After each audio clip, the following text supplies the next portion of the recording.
Thank you, Dorothy. First and foremost, I want to thank the Rabbi for opening this beautiful space for this gathering, for healing and processing. I want to thank Adam Garber and Ceasefire PA and the survivors like Dr. Dorothy Johnson Spite that stand on the front lines, especially all of the mothers and the sisters and the aunties and the fathers that stand on the front line of this issue. My name is Dr. Movita Johnson Harrell. I'm the founder of the Charles Foundation. I've been on the front line of gun violence issue after losing my 18-year-old son Charles in a case of mistaken identity in 2011. Since burying Charles, I've sacrificed my life for this issue. And still, I lost my son Dante March 5th, 2021, as he went on a weekend trip to California. He was 30 years old and killed in a random drive-by. I want to first and foremost thank Governor Wolf for his executive order to dictate $50 million for funding in gun violence prevention and intervention. Please give him a round of applause.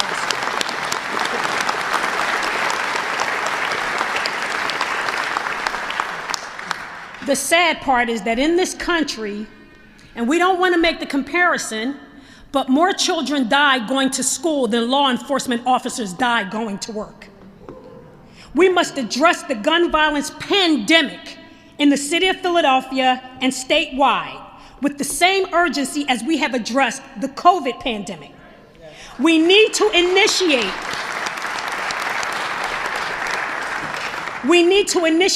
weekly community briefings on strategies and solutions to address this pandemic, city and statewide. We need to invest in evidence-based practices with trauma-informed services, city and statewide, that have been proven successful in other parts of the country.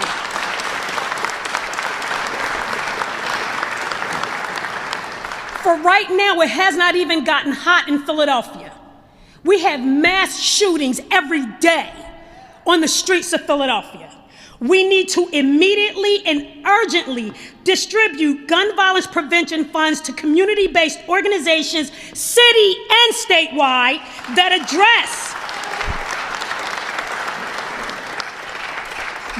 the ability to be able to provide safe spaces for play and learning for these children for the summer. Distribute those funds city and statewide so that we can create jobs for our young people, entrepreneurship programs, and community policing for us to police our own communities. And lastly, we need to look at the recently released Brady report to close the gun shops across the city and statewide that have been responsible for the illegal straw purchases of the guns that come into our communities.